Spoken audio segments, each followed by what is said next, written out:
uma suspeita que nós tivemos e estávamos investigando, eu transferi a gestão do plano de mídia, mas não para ela. Ela não recebeu de minha parte tarefa nenhuma, nem de coordenação de algo.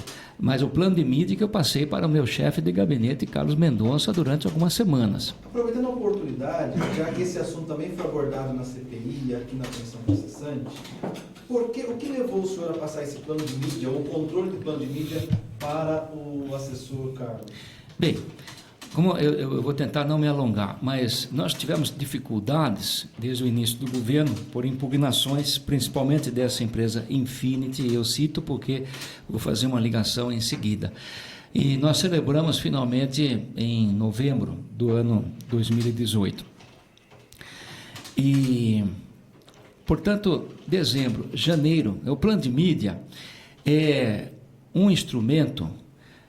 Considerando o valor financeiro que você tem do orçamento municipal para gastar mês a mês, você conhecendo esse valor, você tem que distribuir esses recursos, porque a mídia, tirando a internet que ficou de fora, mas a mídia é muito abrangente. Aí temos canais de televisão, de rádio, jornais e nada impede tabloides também. Aliás, outras formas de mídia, por exemplo, outdoors. Então, o plano de mídia é o instrumento utilizado, uma vez que você concebeu a ideia, as campanhas, dois tipos, a campanha de prestação de contas e a campanha, assim, no sentido de utilidade pública propriamente, né? Dengue e outras, o trânsito seguro, por aí adiante. São as duas finalidades de uma agência.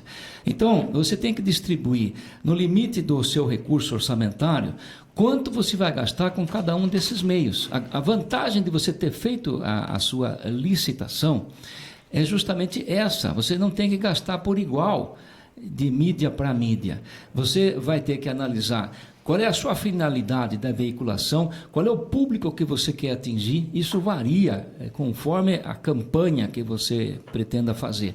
Então, para algumas campanhas, você deve usar mais a televisão, outros casos outdoor, enfim, até táxi, propaganda dentro de táxi, tem várias formas.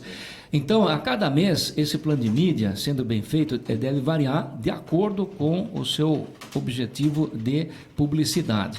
Só que, dezembro, pouco, porque o contrato ainda era novo, a agência estava se organizando para isso, mas em janeiro e também em fevereiro, eu, que não participava de todo esse trabalho de criação, e você só veicula aquilo que você criou primeiro.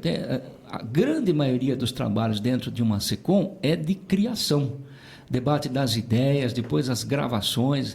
A veiculação é só o finalzinho. Você vê, olha, o trabalho já está feito, agora como é que eu vou divulgar isso? Então, eu comecei a achar que algumas campanhas, embora importantes, estavam demorando demais para dar lugar a outras campanhas, porque tinha muitas coisas já acontecendo no governo. E a sensação que eu tive como cidadão, mas também prefeito, naturalmente, é que alguma coisa estava errada nesse plano de mídia. Não errada no sentido financeiro necessariamente, mas na forma como os recursos disponíveis estavam sendo aplicados. Então, no comecinho de março, depois de algumas reclamações minhas para o secretário Eloy, que não tiveram frutos, ao meu ver, eu marquei uma reunião, foi exatamente no dia 6 de março, que foi a quarta-feira de cinzas. E sabe, eu acredito na providência divina, principalmente. Como não havia expediente nessa quarta-feira, eu fiz a reunião lá, o doutor Giba, por exemplo, esteve presente.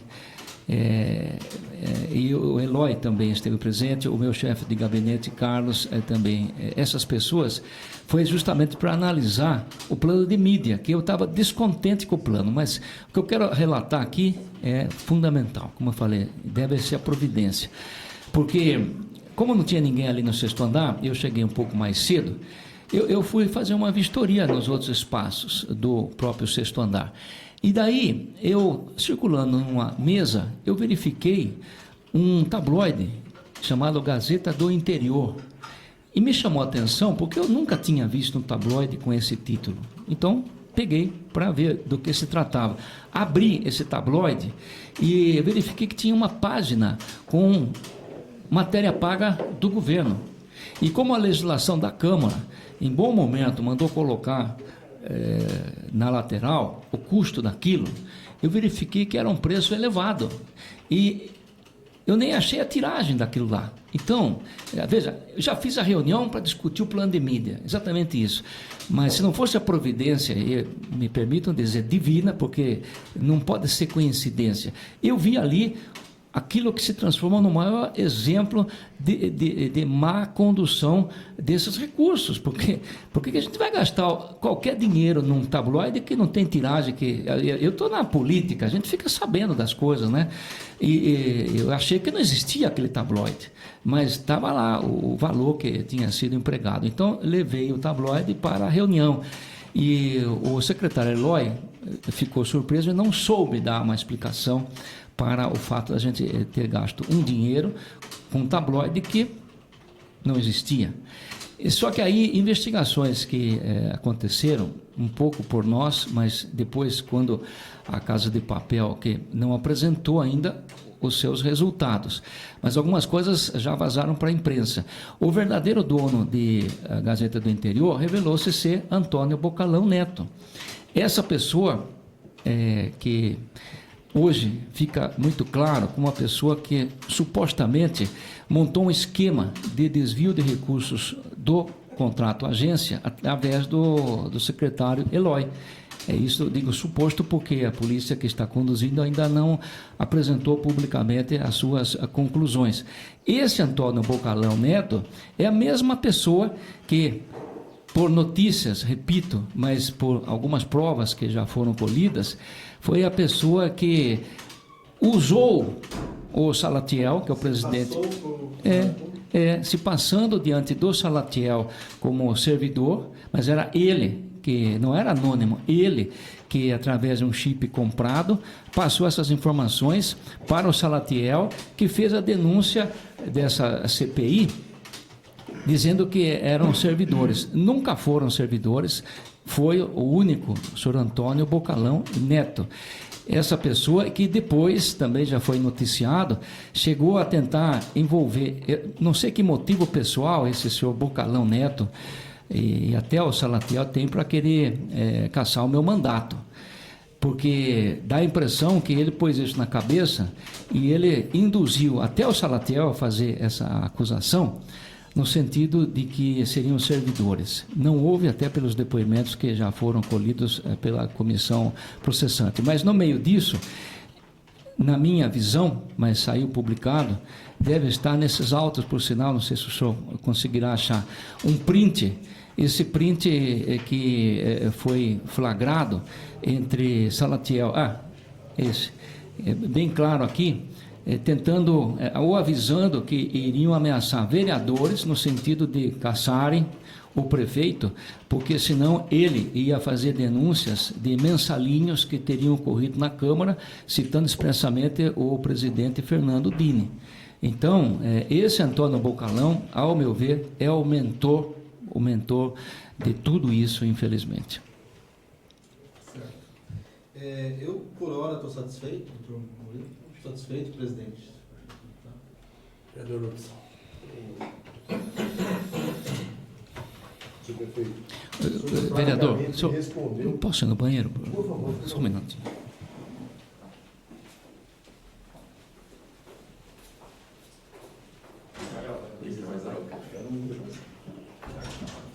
Está interrompendo? Precisa. Não, a gente vai deixar uma hora dele no café dele fora. Essa daqui não tinha serviço, é bom isso. Não, Santos. Até o final da CPI, não tem posição de serviço. Nossa, está fora a figura do perfil, você não vai colocar lá. Exato. Negócio não vai. O que é isso aí, rapaz? Olha, bota a foto nossa, 3. Não tem mais chamado de advogado? Advogado? Não só. Computadorizado. Nós montamos um grupo no WhatsApp porque o Santos sempre excluiu as nossas atuações. Vocês coordenam. Exato, não vamos falar disso. Aí montamos Senhores, vou interromper a gravação um segundo só, ok? troca de cartão. Troca de cartão. Aí montamos.